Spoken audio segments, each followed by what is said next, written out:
Hindi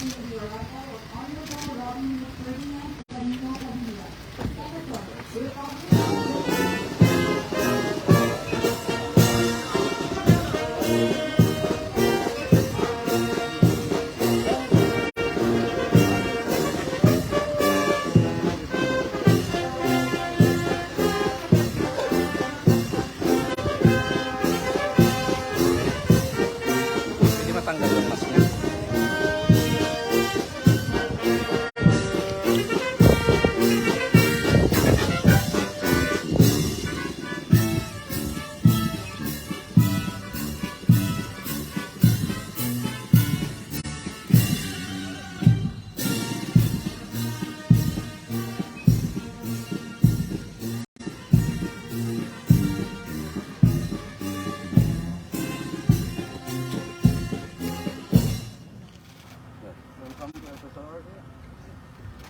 Salamat po.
Sabi po sir, ready po, ready, 1, 2, more, tapos sir, ready, 1, 2, okay na kayo no?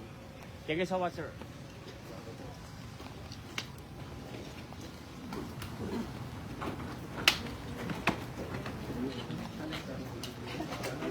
Practice.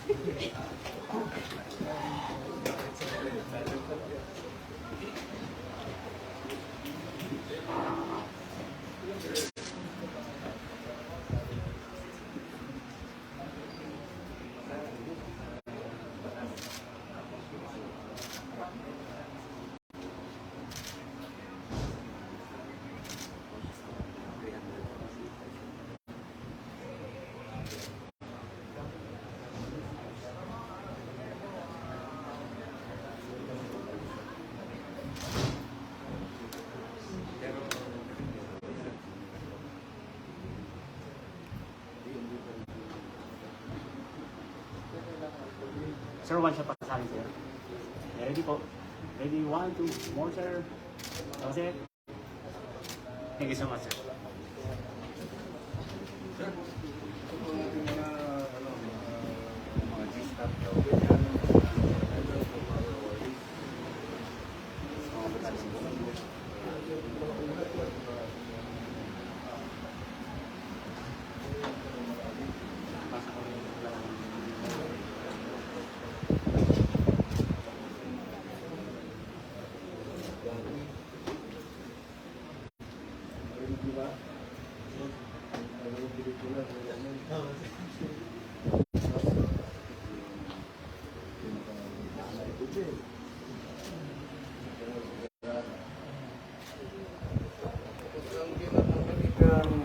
Nasa servisyo pa.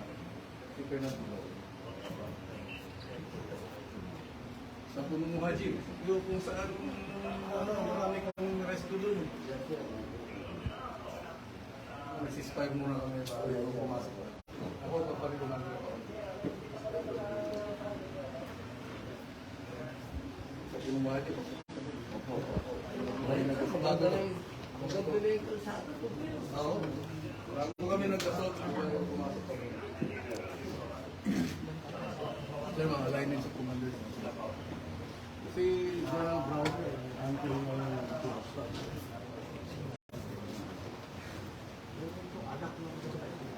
tao.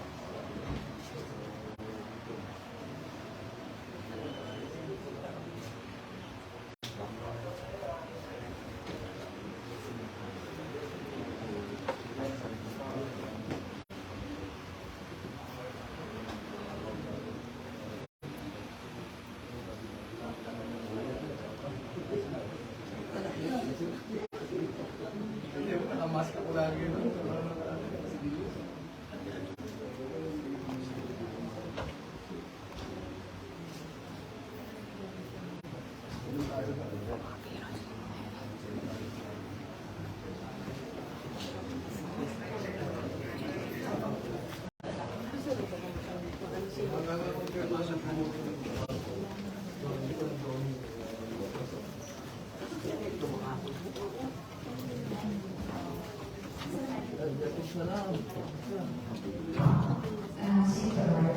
Honorable Robert Ferdinand C. Padilla, Senator, Republic of the Philippines.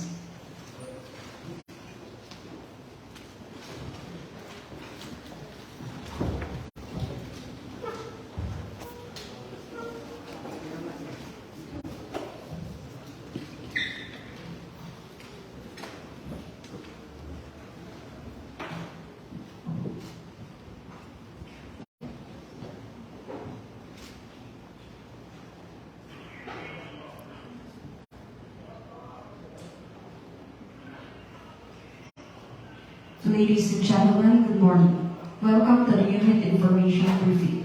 To begin with, everyone, please remain standing for an invocation to be delivered by Private Amy Ingilapa, Infantry Philippine Army. Let us pray.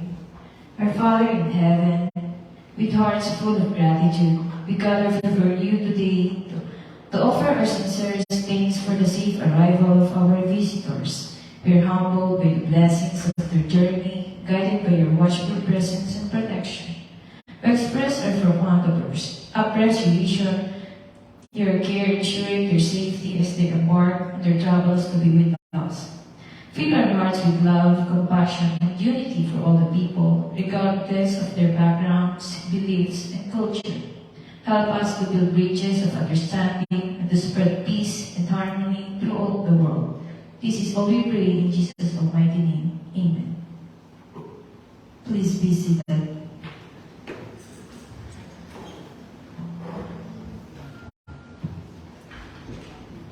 At this juncture, Colonel Napoleon G. Agoncillo, MSA Infantry Philippine Army, Chief of Staff, 1st Cavalry Regiment, will now give his welcome remarks and subsequently introduce the FSRR officers. Magandang umaga po sa ating lahat. Bago ko ipakilala ang ating mga miyembro ng officers ng 1st Cavalry Regiment, nais ko po kilalanin ang ating bisita ngayong umaga. original bad boy ng Philippine movies. Senator Robin Hood Ferdinand Carino Padilla, sir. Good morning, sir. Miyembro ng kanyang party.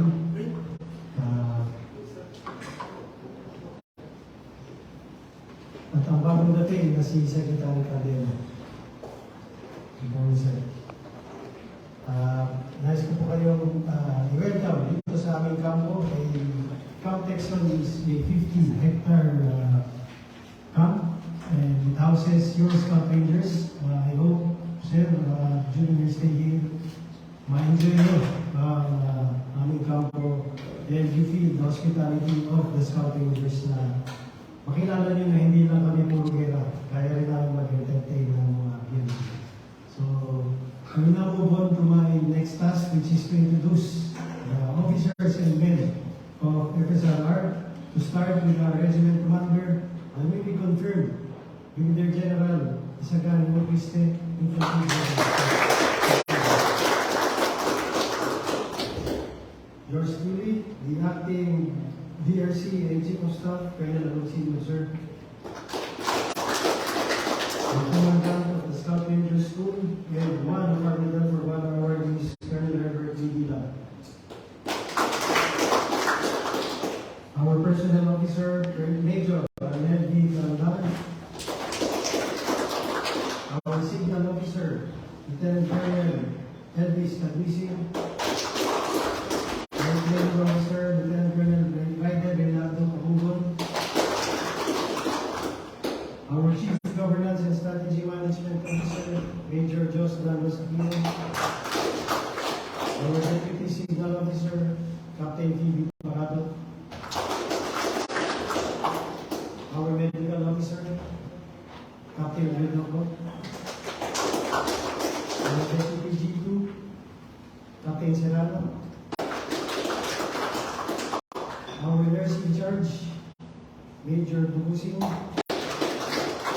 Our Regiment Provo Marshal, Captain Lopez. Our Deputy Operations Officer, Major Jun Sanchez. The Commander of our Headquarters and Headquarters Service Company, Bernard Mabasa. Police Executive Officer, Lieutenant Maki Alberto. And of course, our Regiment Sergeant Major, Senior Master Sergeant Jesusi Rabindin, and the Sergeant Major of the Scout Ranger School, Senior Master Sergeant Bernard Mabasa.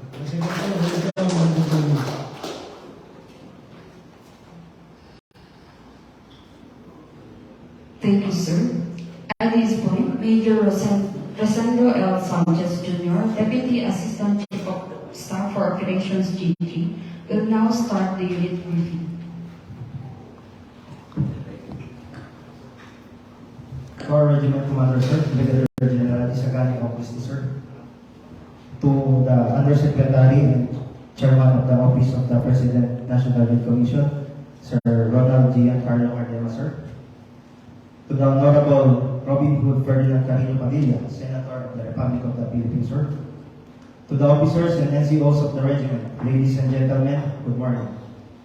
I am Major Rosendo S. Sanchez Jr. and I will be presenting an information brief with the purpose of providing an overview of FSRR history, role of FSRR on territorial defense, support to war, and national election. My presentation will follow the sequence as shown. Before I proceed with the briefing, allow me to show you a short unit video presentation.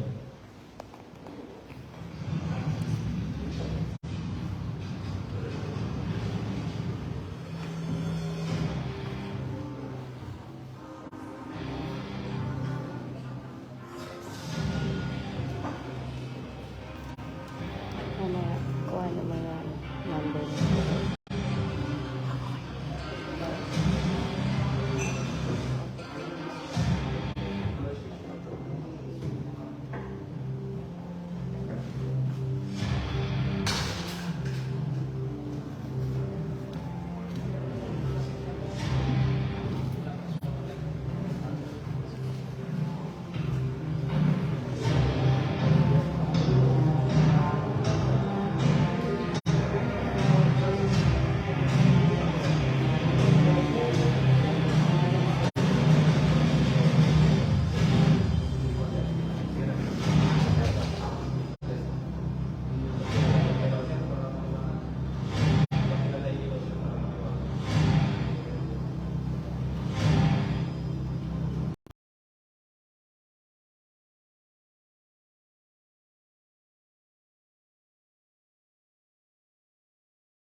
on to our unit history, the Scout Rangers were organized primarily to confront the alarming book insurgency in the country brought about by the Cold War.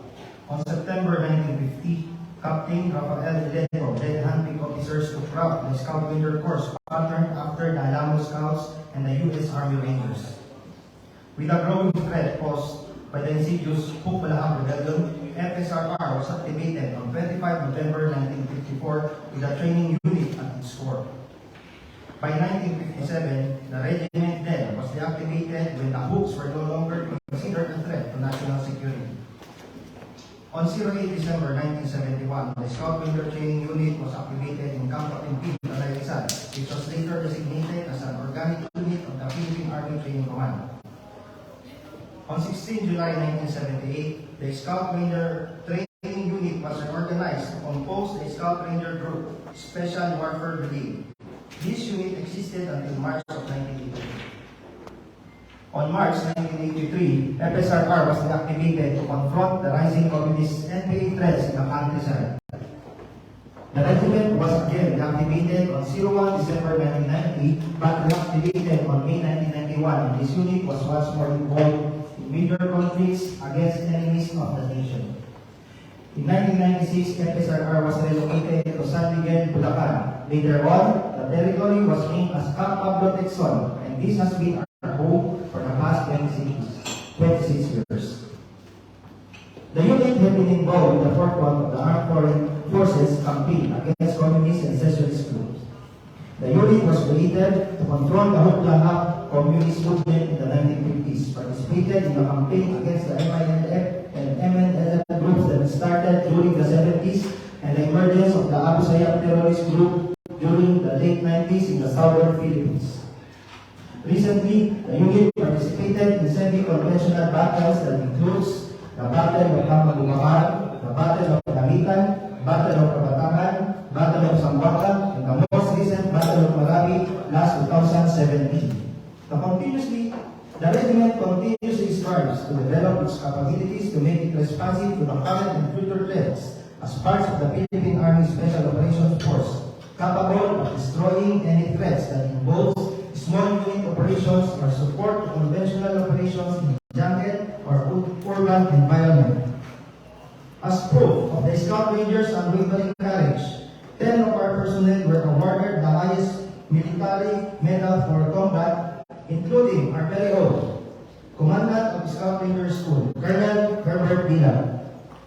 The most recent recipient is the late Captain Romel Sandoval during the Battle of Marawi. Further, this regiment has been commanded by brilliant officers past and present. Today, we are led by another energetic officer, Brigadier General Isagani Okiski, Philippine Army, the 17th Regiment Commander.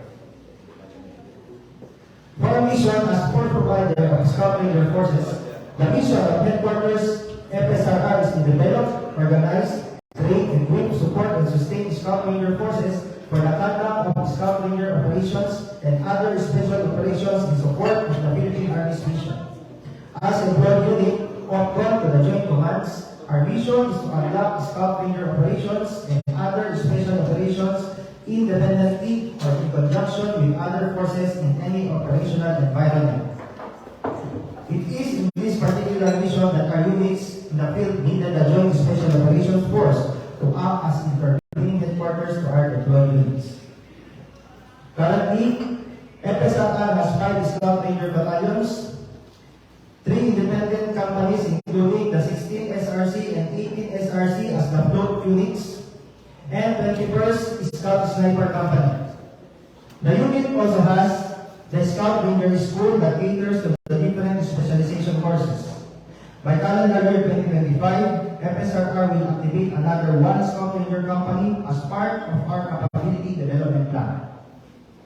For the deployment of forces, units under the 1st Scout Ranger Regiment are strategically deployed nationwide, supporting the campaigns of the different unified commands as shown. Headquarters, 1st Scout Ranger Regiment, 21st Scout Ranger Sniper Company, Scout Ranger School, and 18th Scout Ranger Company is located here at Camp Texon, San Miguel, Bulacan. The 1st Scout Ranger Battalion under Lieutenant Colonel Magus that is facing Robert Edward M. Lucero, Barangay Nasapian, Carmen North, Cotabato, supporting Joint Task Force Central. The 2nd Scout Ranger Battalion under Lieutenant Colonel Limaw is located at Barangay Pangasinan, Butuan City, Agusan del Norte, supporting Joint Task Force Diamond.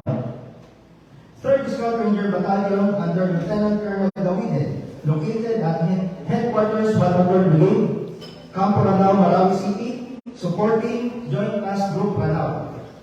Visayas Command, 4th SRB under Lieutenant Colonel Limuntang, together with 21st Scout Sniper Company, at Camp Ponce Suguroy, Barangay Dalaki, Katampan, Katarman, and 16th Scout Ranger Company under Captain Yugo, located at Barangay Opon, Katupi, both of Northern Samar, supporting operations of Joint Task Force Scout. 5th SRB under Lieutenant Colonel Encarnacion is situated at Sitio Amali, Barangay Ponentaho, Kayapungan, Basilan Province, supporting 1st Brigade area of operations in the island of Basilan. The Scout Rangers, a specialized light infantry unit of the Philippine Army, play a crucial role in external defense operations. With extensive training, combat proficiency, and expertise in various operational environments, the Scout Rangers are a formidable force when it comes to protecting the country's territorial integrity and national security. Among the responsibilities of the Scout Rangers in external defense are conducting reconnaissance and combat intelligence gathering missions. These tasks involve gathering critical information about enemy forces, capabilities, and intentions, which are vital in formulating effective defense strategies. The Scout Rangers training equips with the skills needed to operate clandestinely and covertly in challenging terrains, allowing Rangers to infiltrate the enemy's lines and return with valuable intelligence. In times of external threats, the Scout Rangers are deployed to secure vital tactical locations that could be potential targets for enemy forces. Quick deployment capabilities coupled with combat expertise enable us to swiftly take control of key areas such as airstrips, ports, and strategic points along borders or coastlines, ensuring that these locations remain free from hostile control. In the event of external invasion, the Scout Rangers are at the forefront of defense efforts. We form an integral part of the response to repel invading forces by engaging them in decisive combat, creating obstacles, establishing defensive positions, and conduct sniping operations against high-value targets. Additionally, our expertise in guerrilla warfare allows us to adapt and operate effectively in asymmetrical situations, further enhancing our defensive capabilities in an invasion scenario. Another significant role of the Scout Rangers in external defense operations is controlling their capabilities and demoralizing their forces.